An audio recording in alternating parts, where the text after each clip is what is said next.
다음은 교양 프로그램입니다. 잘 듣고 물음에 답하십시오. 2번 읽겠습니다. 작가님이 저술하신 딸과 함께하는 요리 시간이 요즘 화제를 모으고 있는데요. 아직 읽어보지 않은 분들을 위해 소개 좀 해주시겠습니까? 딸과 함께하는 요리 시간은 하루하루 열심히 살아가는 딸에게 너의 모든 하루가 소중하다는 응원을 보내는 책입니다. 매 순간 즐거울 수는 없는 삶에서 딸이 그날의 아픔을 극복할 수 있기를 희망하며 딸과 엄마가 함께 요리한 내용을 담았습니다. 스트레스를 많이 받은 날에는 매콤한 떡볶이를, 기운이 없고 지친 날에는 닭죽을, 혼자 있고 싶은 날에는 콩나물 김치라면을 함께 만들면서 힘들고 지친 마음을 위로받을 수 있도록 했습니다. 또한 이 책을 통해 살다 보면 힘든 순간도 있지만 맛있는 음식을 먹으며 기분을 전환하고 새로운 에너지를 얻게 해주고 싶었습니다. 또한 인생에서 겪는 경험들은 음식처럼 다양하며 아주 힘든 날에도 내 곁엔 너를 아끼는 사람들이 많다는 격려를 담은 책입니다. 다시 들으십시오. 작가님이 저술하신 딸과 함께하는 요리 시간이 요즘 화제를 모으고 있는데요. 아직 읽어보지 않은 분들을 위해 소개 좀 해주시겠습니까? 딸과 함께하는 요리 시간은 하루하루 열심히 살아가는 딸에게 너의 모든 하루가 소중하다는 응원을 보내는 책입니다. 매 순간 즐거울 수는 없는 삶에서 딸이 그날의 아픔을 극복할 수 있기를 희망하며 딸과 엄마가 함께 요리한 내용을 담았습니다. 스트레스를 많이 받은 날에는 매콤한 떡볶이를, 기운이 없고 지친 날에는 닭죽을, 혼자 있고 싶은 날에는 콩나물 김치라면을 함께 만들면서 힘들고 지친 마음을 위로받을 수 있도록 했습니다. 또한 이 책을 통해 살다 보면 힘든 순간도 있지만 맛있는 음식을 먹으며 기분을 전환하고 새로운 에너지를 얻게 해주고 싶었습니다. 또한 인생에서 겪는 경험들은 음식처럼 다양하며 아주 힘든 날에도 내 곁엔 너를 아끼는 사람들이 많다는 격려를 담은 책입니다. 다시 들으십시오. 작가님이 저술하신 딸과 함께하는 요리 시간이 요즘 화제를 모으고 있는데요. 아직 읽어보지 않은 분들을 위해 소개 좀 해주시겠습니까? 딸과 함께하는 요리 시간은 하루하루 열심히 살아가는 딸에게 너의 모든 하루가 소중하다는 응원을 보내는 책입니다. 매 순간 즐거울 수는 없는 삶에서 딸이 그날의 아픔을 극복할 수 있기를 희망하며 딸과 엄마가 함께 요리한 내용을 담았습니다.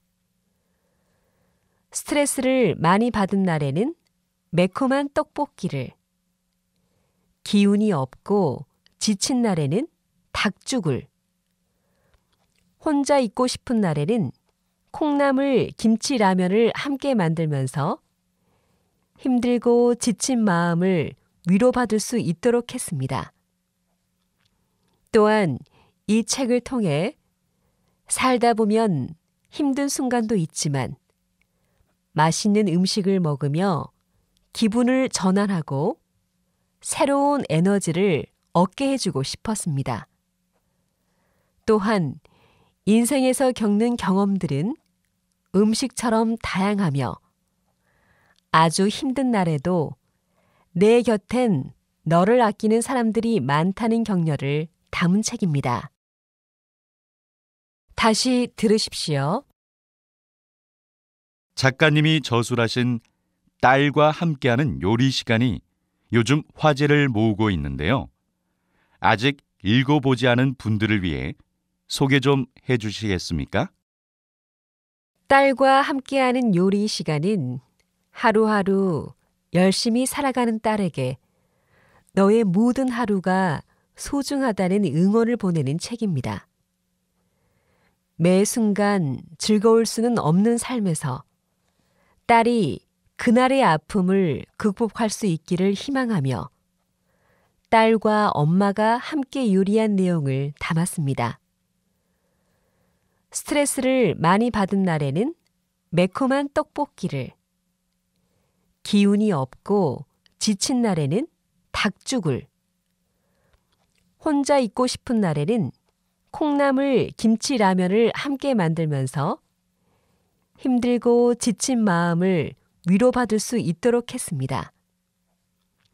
또한 이 책을 통해 살다 보면 힘든 순간도 있지만 맛있는 음식을 먹으며 기분을 전환하고 새로운 에너지를 얻게 해주고 싶었습니다.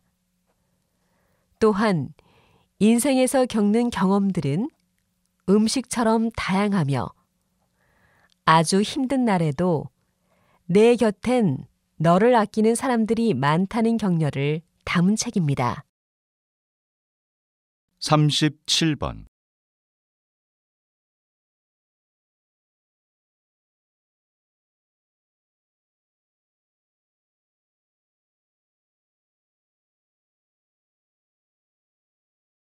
38번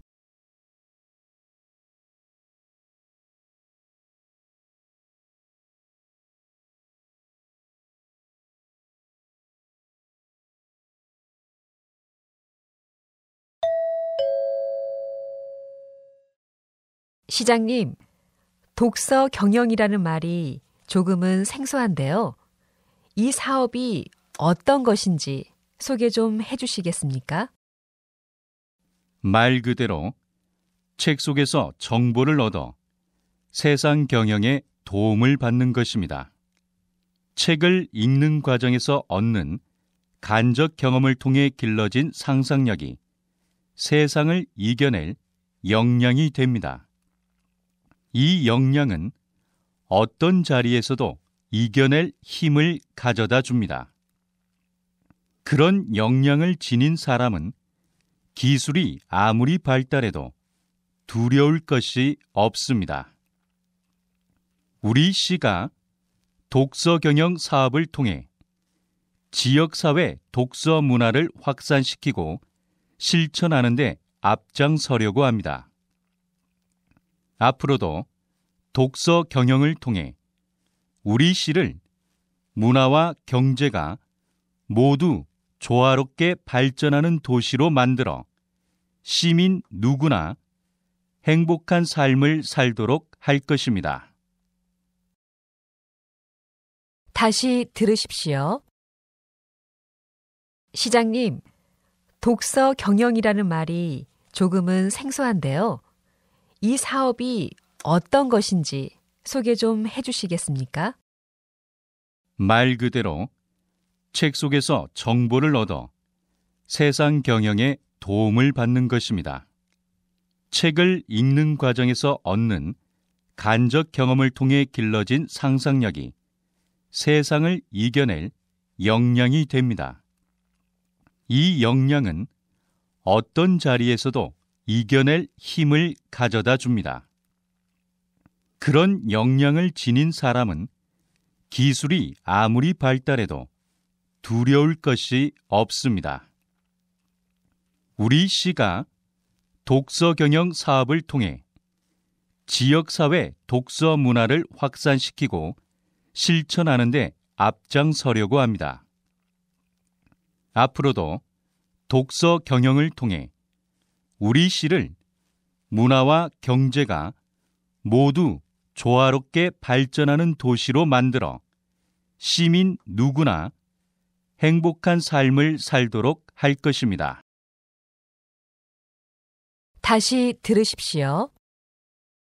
시장님, 독서 경영이라는 말이 조금은 생소한데요. 이 사업이 어떤 것인지 소개 좀 해주시겠습니까? 말 그대로 책 속에서 정보를 얻어 세상 경영에 도움을 받는 것입니다. 책을 읽는 과정에서 얻는 간접 경험을 통해 길러진 상상력이 세상을 이겨낼 역량이 됩니다. 이 역량은 어떤 자리에서도 이겨낼 힘을 가져다 줍니다. 그런 역량을 지닌 사람은 기술이 아무리 발달해도 두려울 것이 없습니다. 우리 시가 독서 경영 사업을 통해 지역사회 독서 문화를 확산시키고 실천하는 데 앞장서려고 합니다. 앞으로도 독서 경영을 통해 우리 시를 문화와 경제가 모두 조화롭게 발전하는 도시로 만들어 시민 누구나 행복한 삶을 살도록 할 것입니다. 다시 들으십시오. 시장님, 독서 경영이라는 말이 조금은 생소한데요. 이 사업이 어떤 것인지 소개 좀 해주시겠습니까? 말 그대로 책 속에서 정보를 얻어 세상 경영에 도움을 받는 것입니다. 책을 읽는 과정에서 얻는 간접 경험을 통해 길러진 상상력이 세상을 이겨낼 역량이 됩니다. 이 역량은 어떤 자리에서도 이겨낼 힘을 가져다 줍니다. 그런 역량을 지닌 사람은 기술이 아무리 발달해도 두려울 것이 없습니다. 우리 시가 독서 경영 사업을 통해 지역사회 독서 문화를 확산시키고 실천하는 데 앞장서려고 합니다. 앞으로도 독서 경영을 통해 우리 시를 문화와 경제가 모두 조화롭게 발전하는 도시로 만들어 시민 누구나 행복한 삶을 살도록 할 것입니다. 37번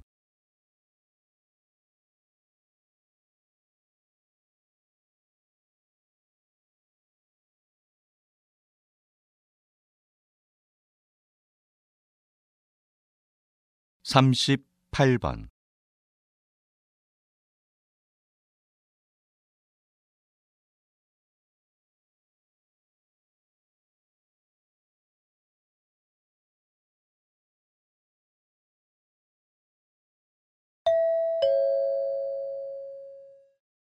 오늘은 김 박사님을 모시고 상하수도 연구소에서 어떤 연구를 하는지 이야기를 들어보겠습니다.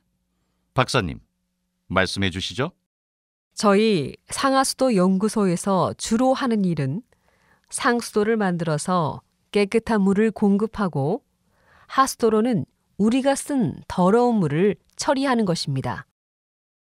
그리고 가장 중요한 것은 환경 보전을 위한 자원 재생 연구입니다. 바로 더러운 물을 정화하여 깨끗한 물을 공급하는 방법을 연구하는 것이죠.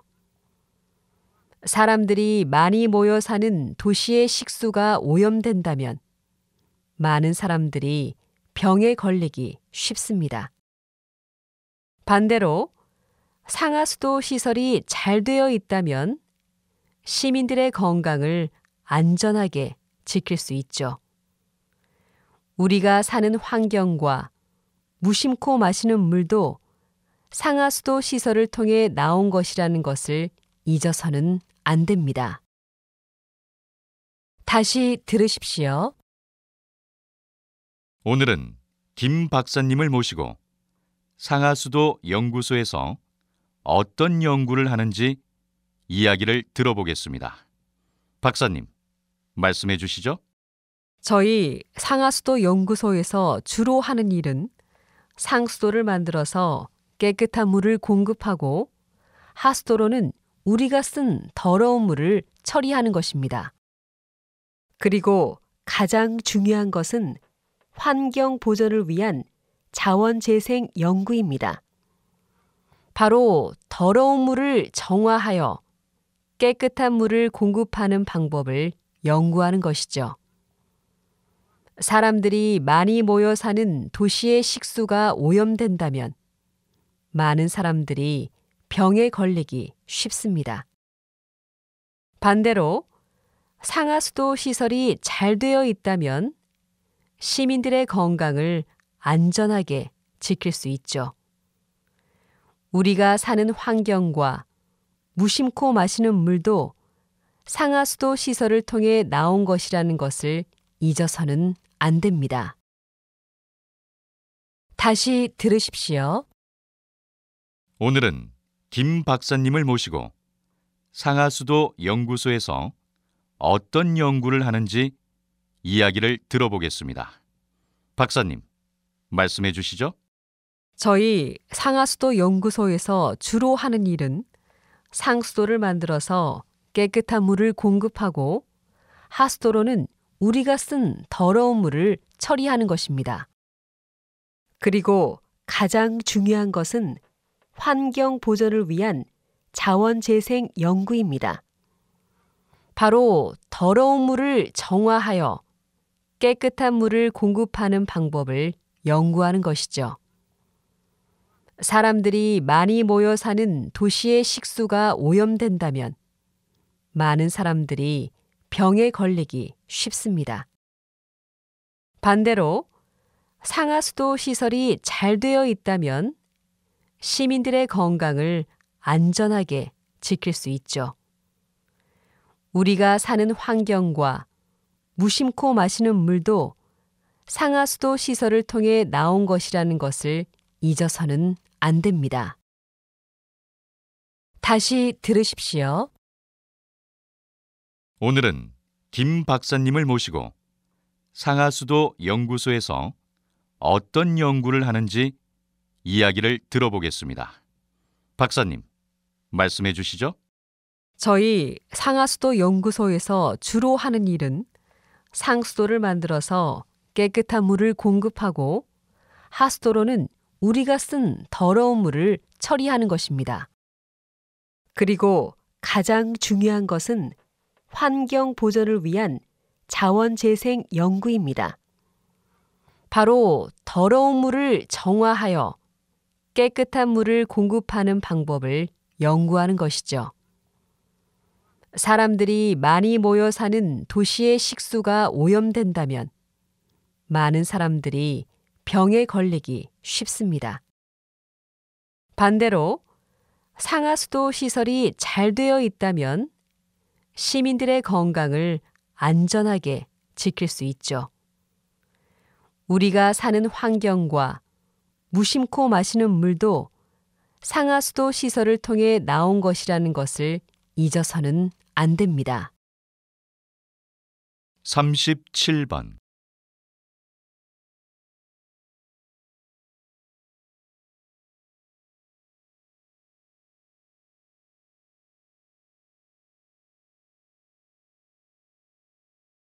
(38번)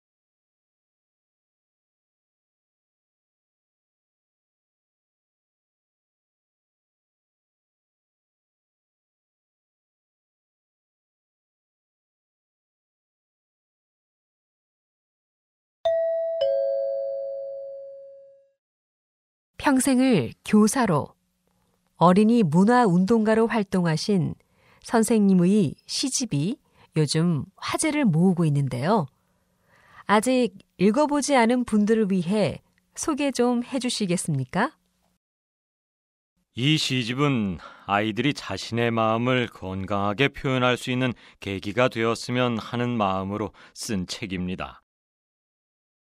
요즘 시를 읽는 분들이 많지 않은데 시는 짧은 글로 사람들의 마음을 움직이는 힘이 있다고 생각합니다. 이 시집에는 제가 10년 동안 학생들과 상담을 마친 후 아이들 한 명 한 명에게 주었던 시들이 수록되어 있습니다. 책 이름을 시를 피우다라고 한 까닭은 제자들이 앞으로 어떤 일을 하더라도 자신의 꿈을 당당하게 꽃피우기를 바라는 마음으로 썼기 때문입니다. 아울러 자신이 어떤 삶을 살아야 할지 몰라 방황하는 제자들과 함께 지었던 시와 제 삶에 좋은 영향을 주신 분들께 드리는 헌시도 실려 있습니다. 다시 들으십시오. 평생을 교사로, 어린이 문화운동가로 활동하신 선생님의 시집이 요즘 화제를 모으고 있는데요. 아직 읽어보지 않은 분들을 위해 소개 좀 해주시겠습니까? 이 시집은 아이들이 자신의 마음을 건강하게 표현할 수 있는 계기가 되었으면 하는 마음으로 쓴 책입니다. 요즘 시를 읽는 분들이 많지 않은데 시는 짧은 글로 사람들의 마음을 움직이는 힘이 있다고 생각합니다. 이 시집에는 제가 10년 동안 학생들과 상담을 마친 후 아이들 한 명 한 명에게 주었던 시들이 수록되어 있습니다. 책 이름을 시를 피우다라고 한 까닭은 제자들이 앞으로 어떤 일을 하더라도 자신의 꿈을 당당하게 꽃피우기를 바라는 마음으로 썼기 때문입니다. 아울러 자신이 어떤 삶을 살아야 할지 몰라 방황하는 제자들과 함께 지었던 시와 제 삶에 좋은 영향을 주신 분들께 드리는 헌시도 실려 있습니다. 다시 들으십시오. 평생을 교사로, 어린이 문화운동가로 활동하신 선생님의 시집이 요즘 화제를 모으고 있는데요. 아직 읽어보지 않은 분들을 위해 소개 좀 해주시겠습니까? 이 시집은 아이들이 자신의 마음을 건강하게 표현할 수 있는 계기가 되었으면 하는 마음으로 쓴 책입니다. 요즘 시를 읽는 분들이 많지 않은데 시는 짧은 글로 사람들의 마음을 움직이는 힘이 있다고 생각합니다. 이 시집에는 제가 10년 동안 학생들과 상담을 마친 후 아이들 한 명 한 명에게 주었던 시들이 수록되어 있습니다. 책 이름을 시를 피우다라고 한 까닭은 제자들이 앞으로 어떤 일을 하더라도 자신의 꿈을 당당하게 꽃피우기를 바라는 마음으로 썼기 때문입니다. 아울러 자신이 어떤 삶을 살아야 할지 몰라 방황하는 제자들과 함께 지었던 시와 제 삶에 좋은 영향을 주신 분들께 드리는 헌시도 실려 있습니다. 다시 들으십시오. 평생을 교사로, 어린이 문화운동가로 활동하신 선생님의 시집이 요즘 화제를 모으고 있는데요. 아직 읽어보지 않은 분들을 위해 소개 좀 해주시겠습니까? 이 시집은 아이들이 자신의 마음을 건강하게 표현할 수 있는 계기가 되었으면 하는 마음으로 쓴 책입니다. 요즘 시를 읽는 분들이 많지 않은데 시는 짧은 글로 사람들의 마음을 움직이는 힘이 있다고 생각합니다. 이 시집에는 제가 10년 동안 학생들과 상담을 마친 후 아이들 한 명 한 명에게 주었던 시들이 수록되어 있습니다. 책 이름을 시를 피우다라고 한 까닭은 제자들이 앞으로 어떤 일을 하더라도 자신의 꿈을 당당하게 꽃피우기를 바라는 마음으로 썼기 때문입니다. 아울러 자신이 어떤 삶을 살아야 할지 몰라 방황하는 제자들과 함께 지었던 시와 제 삶에 좋은 영향을 주신 분들께 드리는 헌시도 실려 있습니다. 37번.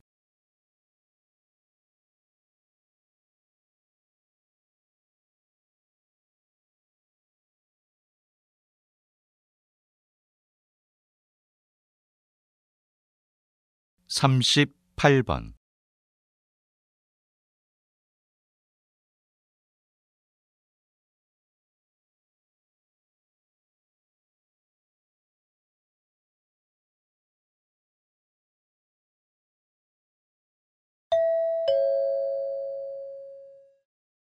박사님은 축구 선수로, 연구자로 모두 성공을 거두었는데요. 최근에는 축구 심판과 관중에 대한 연구가 화제가 되고 있습니다. 어떤 연구인지 소개 부탁드립니다. 한국에는 붉은 악마라는 응원단이 있는데요. 이 응원단을 12번째 선수라고 부르는 이유가 있습니다. 혹시 열광적인 함성이 심판을 기죽게 한다는 말을 들어본 적 있으신가요? 실제로 그런 일들이 축구 경기장에서 자주 나타납니다.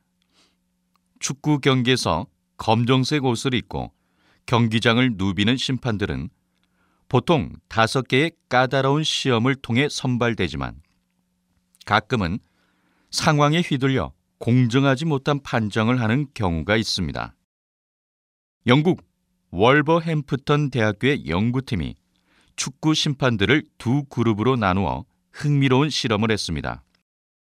한 그룹에게는 응원 함성이 들리는 태클 장면을 보여주고 다른 한 그룹에게는 영상만을 보여줬습니다. 그러자 응원 함성을 들은 심판들은 그렇지 않은 심판들보다 반칙으로 판정하는 정도가 무려 15%나 낮았습니다. 이렇듯 관중의 함성이나 야유가 판정에 영향을 미칠 수 있다고 생각하는 바입니다. 다시 들으십시오. 박사님은 축구 선수로, 연구자로 모두 성공을 거두었는데요. 최근에는 축구 심판과 관중에 대한 연구가 화제가 되고 있습니다. 어떤 연구인지 소개 부탁드립니다. 한국에는 붉은 악마라는 응원단이 있는데요. 이 응원단을 12번째 선수라고 부르는 이유가 있습니다. 혹시 열광적인 함성이 심판을 기죽게 한다는 말을 들어본 적 있으신가요? 실제로 그런 일들이 축구 경기장에서 자주 나타납니다.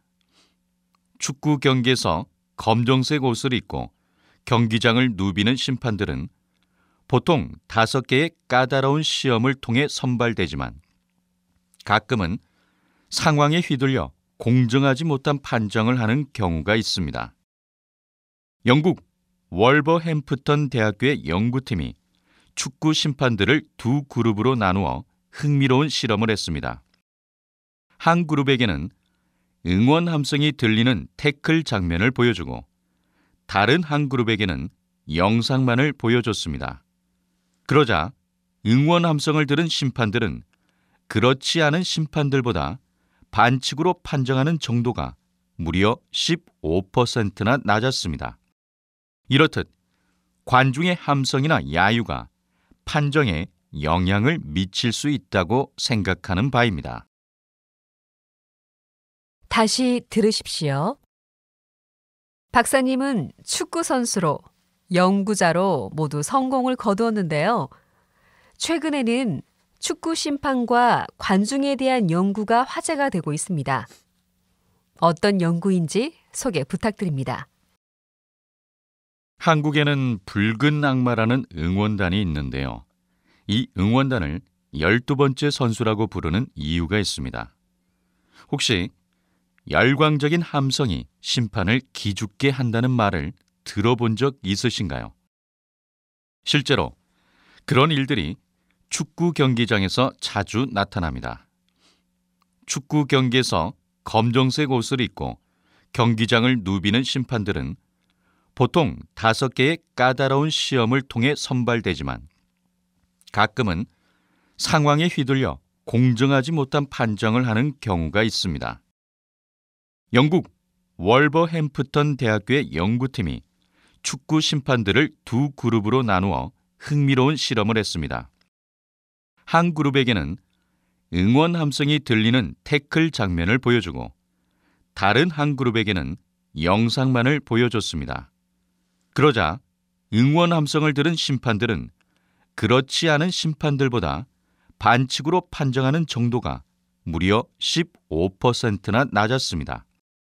이렇듯 관중의 함성이나 야유가 판정에 영향을 미칠 수 있다고 생각하는 바입니다. 다시 들으십시오. 박사님은 축구 선수로, 연구자로 모두 성공을 거두었는데요. 최근에는 축구 심판과 관중에 대한 연구가 화제가 되고 있습니다. 어떤 연구인지 소개 부탁드립니다. 한국에는 붉은 악마라는 응원단이 있는데요. 이 응원단을 12번째 선수라고 부르는 이유가 있습니다. 혹시 열광적인 함성이 심판을 기죽게 한다는 말을 들어본 적 있으신가요? 실제로 그런 일들이 축구 경기장에서 자주 나타납니다. 축구 경기에서 검정색 옷을 입고 경기장을 누비는 심판들은 보통 5개의 까다로운 시험을 통해 선발되지만 가끔은 상황에 휘둘려 공정하지 못한 판정을 하는 경우가 있습니다. 영국 월버햄프턴 대학교의 연구팀이 축구 심판들을 두 그룹으로 나누어 흥미로운 실험을 했습니다. 한 그룹에게는 응원 함성이 들리는 태클 장면을 보여주고 다른 한 그룹에게는 영상만을 보여줬습니다. 그러자 응원 함성을 들은 심판들은 그렇지 않은 심판들보다 반칙으로 판정하는 정도가 무려 15%나 낮았습니다. 이렇듯 관중의 함성이나 야유가 판정에 영향을 미칠 수 있다고 생각하는 바입니다. 37번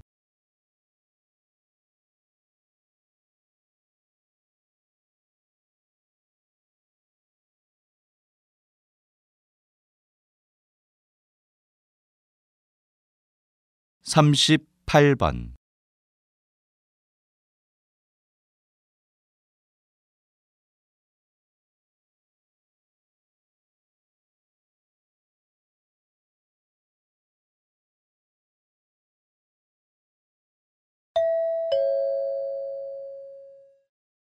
오늘은 김혜정 박사님을 모시고 100만 불짜리 습관, 절약에 대해 이야기를 들어보겠습니다. 절약은 필요 없는 것을 쓰지 않는 것인 반면에 낭비는 필요 없는 것을 쓰는 것입니다. 그런데 소비 자체보다 더 중요한 것이 있습니다. 바로 낭비의 기준입니다. 전 낭비의 기준은 한계가 정해져 있는 것이 아니라 양심의 명령으로부터 나오는 것이라고 생각합니다.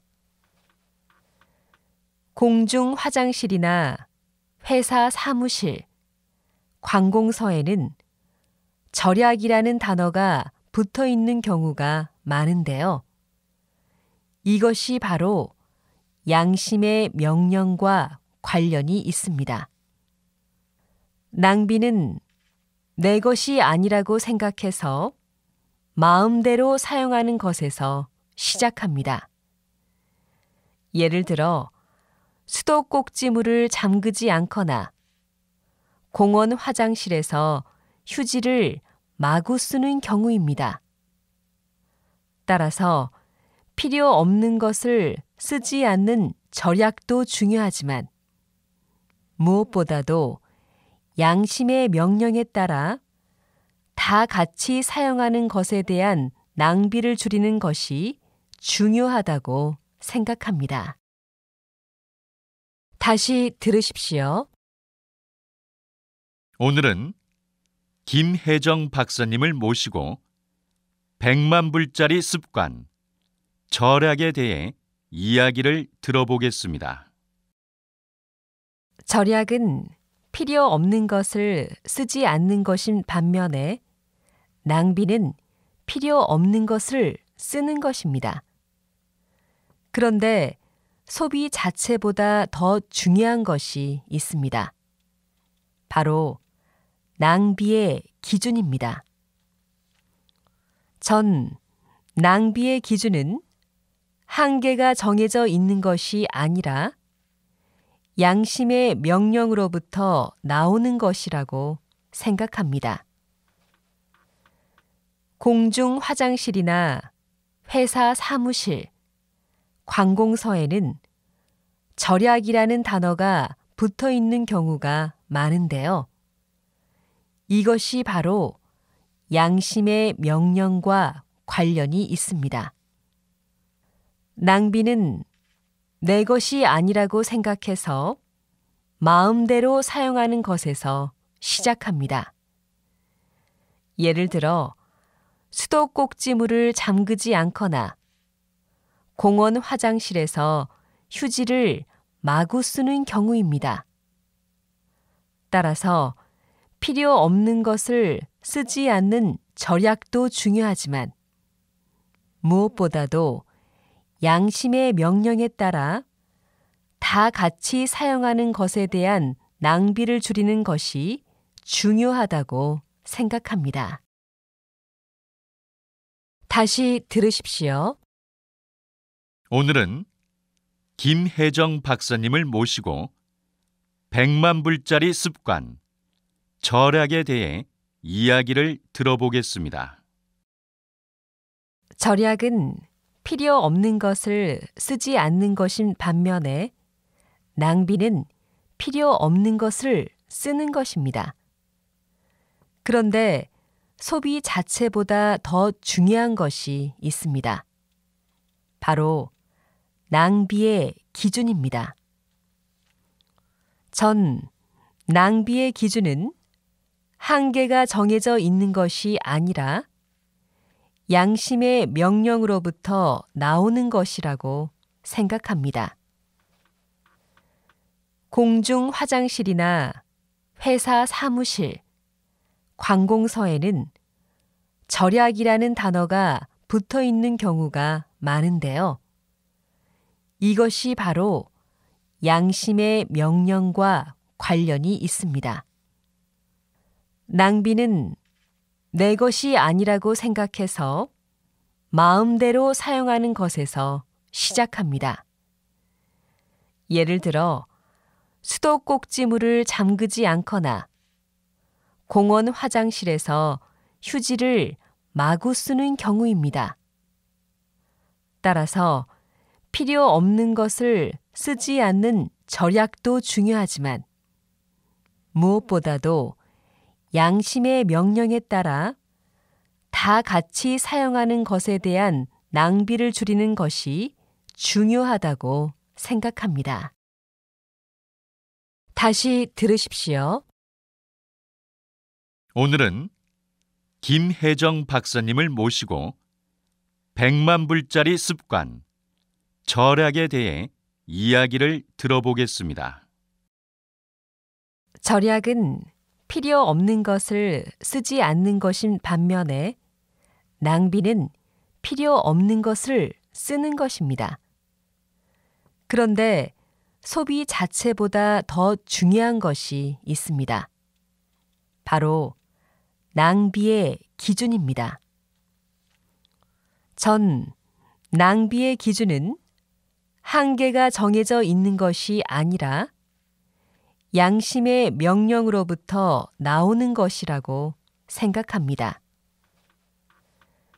공중 화장실이나 회사 사무실, 관공서에는 절약이라는 단어가 붙어 있는 경우가 많은데요. 이것이 바로 양심의 명령과 관련이 있습니다. 낭비는 내 것이 아니라고 생각해서 마음대로 사용하는 것에서 시작합니다. 예를 들어 수도꼭지물을 잠그지 않거나 공원 화장실에서 휴지를 마구 쓰는 경우입니다.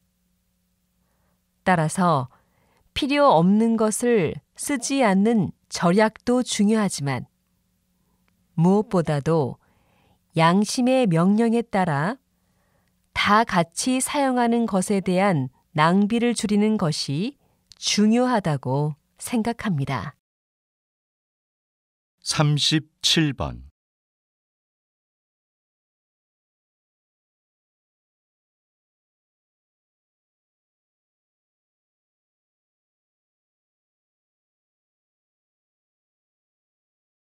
38번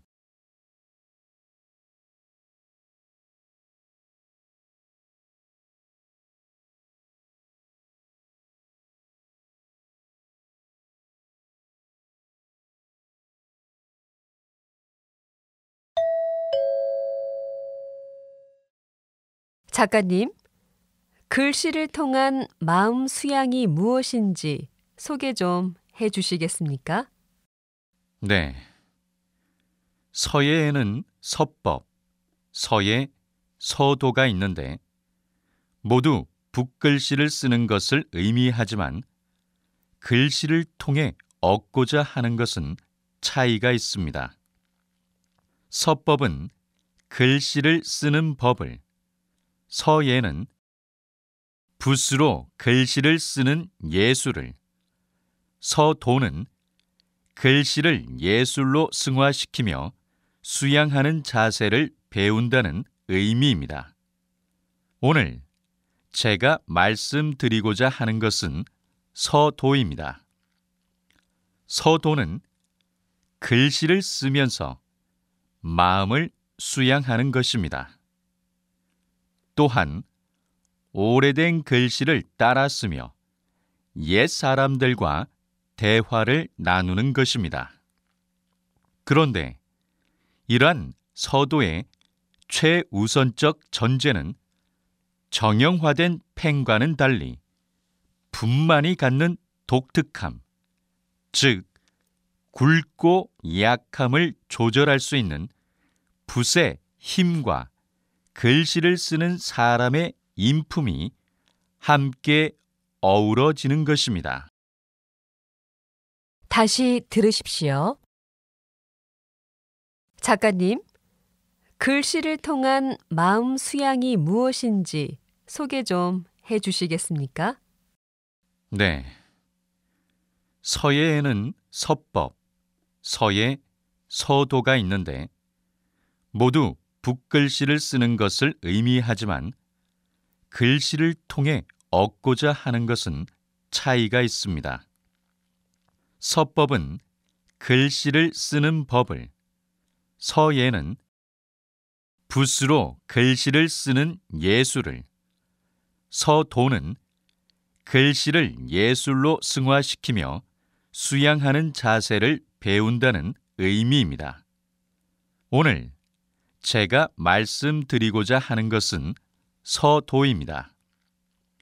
서도는 글씨를 쓰면서 마음을 수양하는 것입니다. 또한 오래된 글씨를 따라 쓰며 옛 사람들과 대화를 나누는 것입니다.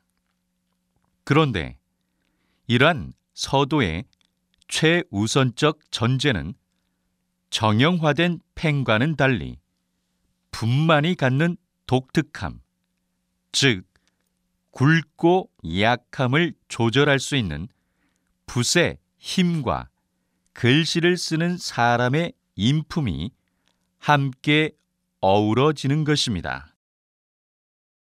다시 들으십시오. 작가님, 글씨를 통한 마음 수양이 무엇인지 소개 좀 해주시겠습니까? 네. 서예에는 서법, 서예, 서도가 있는데 모두 붓글씨를 쓰는 것을 의미하지만 글씨를 통해 얻고자 하는 것은 차이가 있습니다. 서법은 글씨를 쓰는 법을, 서예는 붓으로 글씨를 쓰는 예술을, 서도는 글씨를 예술로 승화시키며 수양하는 자세를 배운다는 의미입니다. 오늘 제가 말씀드리고자 하는 것은 서도입니다. 서도는 글씨를 쓰면서 마음을 수양하는 것입니다. 또한 오래된 글씨를 따라 쓰며 옛 사람들과 대화를 나누는 것입니다. 그런데 이러한 서도의 최우선적 전제는 정형화된 펜과는 달리 붓만이 갖는 독특함, 즉 굵고 약함을 조절할 수 있는 붓의 힘과 글씨를 쓰는 사람의 인품이 함께 어우러지는 것입니다. 다시 들으십시오.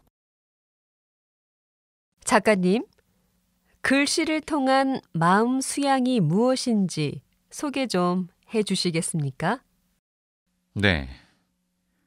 서예에는 서법, 서예, 서도가 있는데 모두 붓글씨를 쓰는 것을 의미하지만 글씨를 통해 얻고자 하는 것은 차이가 있습니다. 서법은 글씨를 쓰는 법을, 서예는 붓으로 글씨를 쓰는 예술을, 서도는 글씨를 예술로 승화시키며 수양하는 자세를 배운다는 의미입니다. 오늘 제가 말씀드리고자 하는 것은 서도입니다. 서도는 글씨를 쓰면서 마음을 수양하는 것입니다. 또한 오래된 글씨를 따라 쓰며 옛 사람들과 대화를 나누는 것입니다. 그런데 이러한 서도의 최우선적 전제는 정형화된 펜과는 달리 붓만이 갖는 독특함, 즉 굵고 약함을 조절할 수 있는 붓의 힘과 글씨를 쓰는 사람의 인품이 함께 어우러지는 것입니다. 37번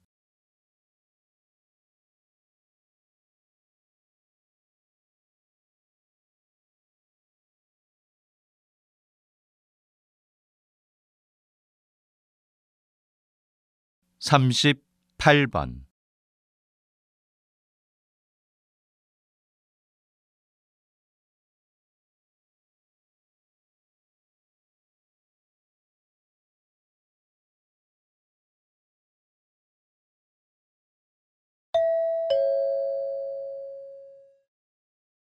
오늘은 이성경 박사님을 모시고 바다숲을 이루는 식물인 해조류에 대해 이야기를 들어보겠습니다.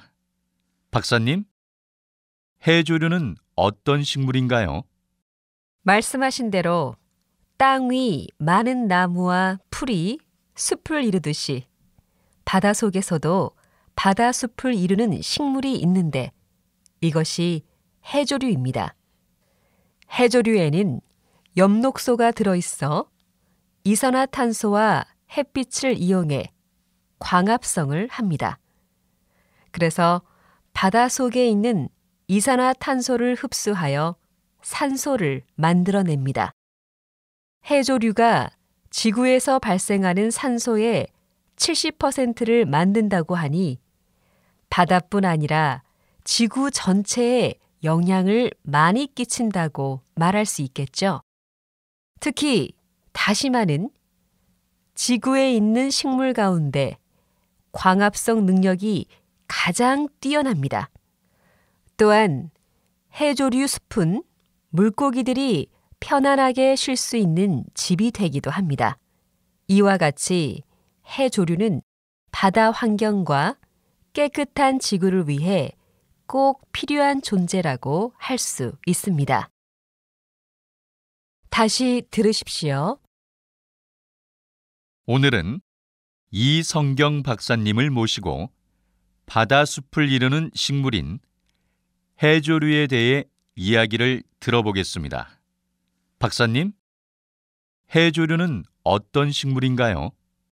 말씀하신 대로 땅 위 많은 나무와 풀이 숲을 이루듯이 바다 속에서도 바다숲을 이루는 식물이 있는데 이것이 해조류입니다.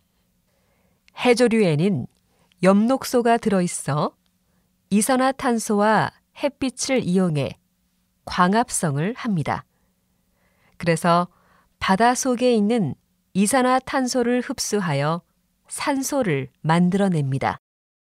해조류가 지구에서 발생하는 산소의 70%를 만든다고 하니 바다뿐 아니라 지구 전체에 영향을 많이 끼친다고 말할 수 있겠죠. 특히 다시마는 지구에 있는 식물 가운데 광합성 능력이 가장 뛰어납니다. 또한 해조류 숲은 물고기들이 편안하게 쉴 수 있는 집이 되기도 합니다. 이와 같이 해조류는 바다 환경과 깨끗한 지구를 위해 꼭 필요한 존재라고 할 수 있습니다. 다시 들으십시오. 오늘은 이성경 박사님을 모시고 바다숲을 이루는 식물인 해조류에 대해 이야기를 들어보겠습니다. 박사님, 해조류는 어떤 식물인가요? 말씀하신 대로 땅 위 많은 나무와 풀이 숲을 이루듯이 바다 속에서도 바다숲을 이루는 식물이 있는데 이것이 해조류입니다. 해조류에는 엽록소가 들어있어 이산화탄소와 햇빛을 이용해 광합성을 합니다. 그래서 바다 속에 있는 이산화탄소를 흡수하여 산소를 만들어냅니다. 해조류가 지구에서 발생하는 산소의 70%를 만든다고 하니 바다뿐 아니라 지구 전체에 영향을 많이 끼친다고 말할 수 있겠죠. 특히 다시마는 지구에 있는 식물 가운데 광합성 능력이 가장 뛰어납니다. 또한 해조류 숲은 물고기들이 편안하게 쉴 수 있는 집이 되기도 합니다. 이와 같이 해조류는 바다 환경과 깨끗한 지구를 위해 꼭 필요한 존재라고 할 수 있습니다. 다시 들으십시오. 오늘은 이성경 박사님을 모시고 바다숲을 이루는 식물인 해조류에 대해 이야기를 들어보겠습니다. 박사님, 해조류는 어떤 식물인가요? 말씀하신 대로 땅 위 많은 나무와 풀이 숲을 이루듯이 바다 속에서도 바다숲을 이루는 식물이 있는데 이것이 해조류입니다. 해조류에는 엽록소가 들어있어 이산화탄소와 햇빛을 이용해 광합성을 합니다. 그래서 바다 속에 있는 이산화탄소를 흡수하여 산소를 만들어냅니다. 해조류가 지구에서 발생하는 산소의 70%를 만든다고 하니 바다뿐 아니라 지구 전체에 영향을 많이 끼친다고 말할 수 있겠죠. 특히 다시마는 지구에 있는 식물 가운데 광합성 능력이 가장 뛰어납니다. 또한 해조류 숲은 물고기들이 편안하게 쉴 수 있는 집이 되기도 합니다. 이와 같이 해조류는 바다 환경과 깨끗한 지구를 위해 꼭 필요한 존재라고 할 수 있습니다. 37번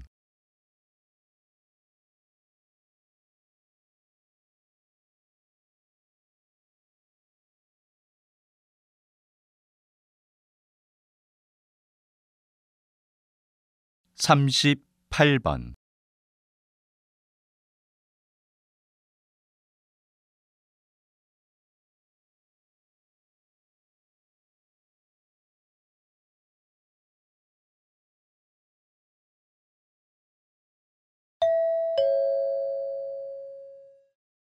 최근 부모님들이 자녀들의 책 읽기에 대해 고민이 많은데요. 그래서 오늘은 독특한 책 읽기 방법을 제시한 선생님을 모시고 이야기 나누겠습니다. 선생님, 우리 자녀들이 어떻게 책을 읽어야 할까요? 적극적 읽기를 권장합니다. 요즘 아이들은 단순히 글자를 읽는 경우가 많기 때문에 독서량과 상관없이 독서 능력에 크게 차이가 나지 않습니다. 책을 읽어도 제대로 이해하지 못하게 되고 결국 체계적인 지식이 쌓이지 않습니다. 적극적 읽기는 단순히 글자를 읽는 것이 아닌 맥락을 이해하면서 읽는 방법입니다. 글 내용을 바탕으로 다양한 질문을 만들 수 있어야 하고 대상은 같으나 관점과 내용이 다른 글의 차이를 비교하면서 읽어야 합니다. 그런데 읽기 능력이 부족하면 적극적 읽기를 적용하기 어렵습니다. 따라서 수준에 맞는 책을 고르는 것이 적극적 읽기의 중요한 시작입니다. 다시 들으십시오. 최근 부모님들이 자녀들의 책 읽기에 대해 고민이 많은데요. 그래서 오늘은 독특한 책 읽기 방법을 제시한 선생님을 모시고 이야기 나누겠습니다. 선생님, 우리 자녀들이 어떻게 책을 읽어야 할까요? 적극적 읽기를 권장합니다. 요즘 아이들은 단순히 글자를 읽는 경우가 많기 때문에 독서량과 상관없이 독서 능력에 크게 차이가 나지 않습니다. 책을 읽어도 제대로 이해하지 못하게 되고 결국 체계적인 지식이 쌓이지 않습니다. 적극적 읽기는 단순히 글자를 읽는 것이 아닌 맥락을 이해하면서 읽는 방법입니다. 글 내용을 바탕으로 다양한 질문을 만들 수 있어야 하고 대상은 같으나 관점과 내용이 다른 글의 차이를 비교하면서 읽어야 합니다. 그런데 읽기 능력이 부족하면 적극적 읽기를 적용하기 어렵습니다. 따라서 수준에 맞는 책을 고르는 것이 적극적 읽기의 중요한 시작입니다. 다시 들으십시오. 최근 부모님들이 자녀들의 책 읽기에 대해 고민이 많은데요. 그래서 오늘은 독특한 책 읽기 방법을 제시한 선생님을 모시고 이야기 나누겠습니다. 선생님, 우리 자녀들이 어떻게 책을 읽어야 할까요? 적극적 읽기를 권장합니다. 요즘 아이들은 단순히 글자를 읽는 경우가 많기 때문에 독서량과 상관없이 독서 능력에 크게 차이가 나지 않습니다. 책을 읽어도 제대로 이해하지 못하게 되고 결국 체계적인 지식이 쌓이지 않습니다. 적극적 읽기는 단순히 글자를 읽는 것이 아닌 맥락을 이해하면서 읽는 방법입니다. 글 내용을 바탕으로 다양한 질문을 만들 수 있어야 하고 대상은 같으나 관점과 내용이 다른 글의 차이를 비교하면서 읽어야 합니다. 그런데 읽기 능력이 부족하면 적극적 읽기를 적용하기 어렵습니다. 따라서 수준에 맞는 책을 고르는 것이 적극적 읽기의 중요한 시작입니다. 다시 들으십시오. 최근 부모님들이 자녀들의 책 읽기에 대해 고민이 많은데요. 그래서 오늘은 독특한 책 읽기 방법을 제시한 선생님을 모시고 이야기 나누겠습니다. 선생님, 우리 자녀들이 어떻게 책을 읽어야 할까요? 적극적 읽기를 권장합니다. 요즘 아이들은 단순히 글자를 읽는 경우가 많기 때문에 독서량과 상관없이 독서 능력에 크게 차이가 나지 않습니다. 책을 읽어도 제대로 이해하지 못하게 되고 결국 체계적인 지식이 쌓이지 않습니다. 적극적 읽기는 단순히 글자를 읽는 것이 아닌 맥락을 이해하면서 읽는 방법입니다. 글 내용을 바탕으로 다양한 질문을 만들 수 있어야 하고 대상은 같으나 관점과 내용이 다른 글의 차이를 비교하면서 읽어야 합니다. 그런데 읽기 능력이 부족하면 적극적 읽기를 적용하기 어렵습니다. 따라서 수준에 맞는 책을 고르는 것이 적극적 읽기의 중요한 시작입니다. 37번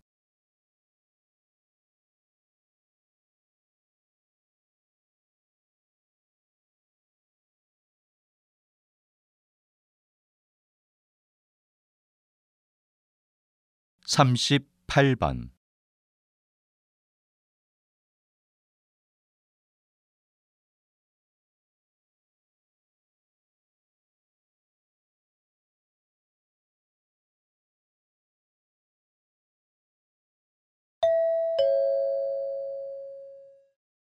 한창 많은 것을 배우고 익혀야 할 나이에 자주 아프면 그것처럼 속상한 일이 없을 텐데요. 어머님은 어떻게 자녀의 건강을 잘 유지했는지 말씀해 주시겠어요? 다른 큰 비결은 없습니다. 평소 생활 습관만 올바르게 잡아줬을 뿐입니다. 먼저 아무리 바빠도 아침밥은 꼭 먹게 했습니다. 아침 식사가 학습 능력과 연결된다는 연구 결과를 믿고 아침을 잘 준비해 줬습니다. 둘째로, 편식은 고른 영양 섭취를 방해하므로 영유아기 때부터 신경 써서 습관이 되지 않도록 했습니다. 셋째로, 비만에도 신경을 썼습니다. 달거나 기름진 고칼로리 음식은 되도록 적게 먹이고 규칙적으로 식사하도록 하였습니다.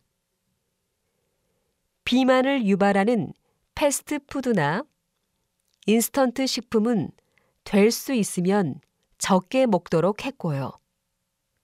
마지막으로 치아 관리입니다. 치아 관리의 핵심은 치료보다 예방이라고 생각했습니다. 특히 초등학교 시기는 유치가 영구치로 바뀌는 시기이므로 충치 예방에 더 신경을 써서 하루 3번, 식후 3분 이내에 3분 이상 양치질을 하는 습관을 갖도록 했습니다. 다시 들으십시오. 한창 많은 것을 배우고 익혀야 할 나이에 자주 아프면 그것처럼 속상한 일이 없을 텐데요. 어머님은 어떻게 자녀의 건강을 잘 유지했는지 말씀해 주시겠어요? 다른 큰 비결은 없습니다. 평소 생활 습관만 올바르게 잡아줬을 뿐입니다. 먼저 아무리 바빠도 아침밥은 꼭 먹게 했습니다. 아침 식사가 학습 능력과 연결된다는 연구 결과를 믿고 아침을 잘 준비해 줬습니다. 둘째로, 편식은 고른 영양 섭취를 방해하므로 영유아기 때부터 신경 써서 습관이 되지 않도록 했습니다. 셋째로, 비만에도 신경을 썼습니다.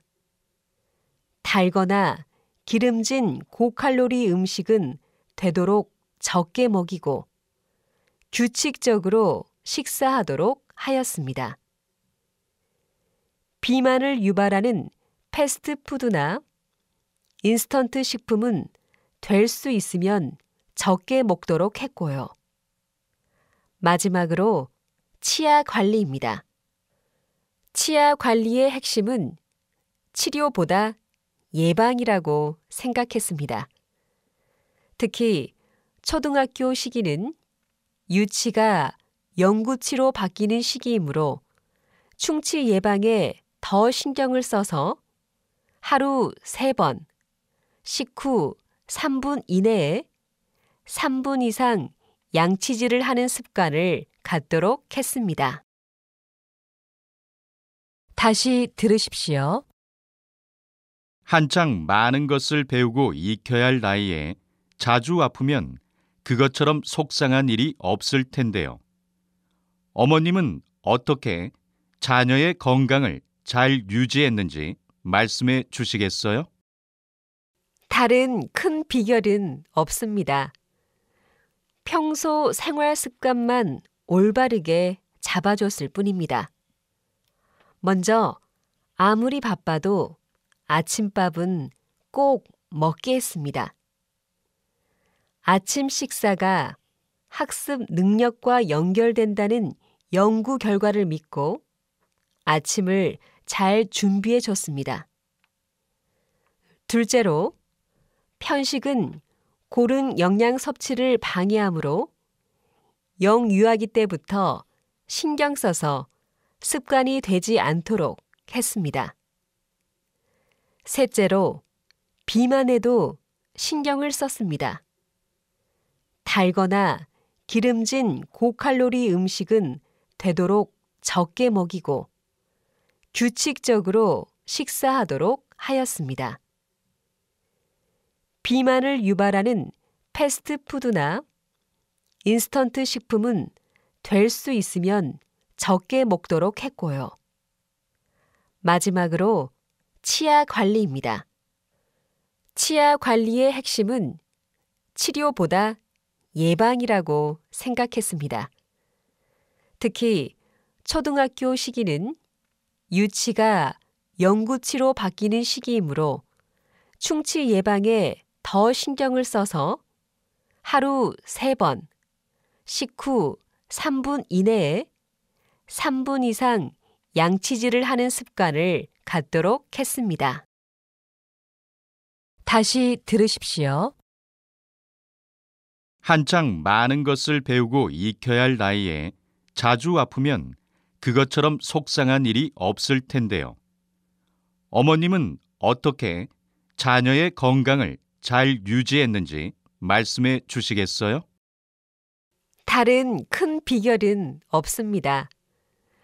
평소 생활 습관만 올바르게 잡아줬을 뿐입니다. 먼저 아무리 바빠도 아침밥은 꼭 먹게 했습니다. 아침 식사가 학습 능력과 연결된다는 연구 결과를 믿고 아침을 잘 준비해 줬습니다. 둘째로, 편식은 고른 영양 섭취를 방해하므로 영유아기 때부터 신경 써서 습관이 되지 않도록 했습니다. 셋째로, 비만에도 신경을 썼습니다. 달거나 기름진 고칼로리 음식은 되도록 적게 먹이고 규칙적으로 식사하도록 하였습니다. 비만을 유발하는 패스트푸드나 인스턴트 식품은 될 수 있으면 적게 먹도록 했고요. 마지막으로 치아 관리입니다. 치아 관리의 핵심은 치료보다 예방이라고 생각했습니다.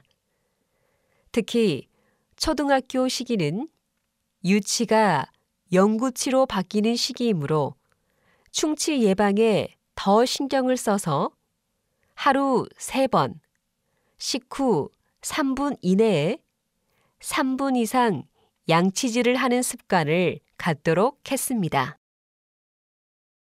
37번.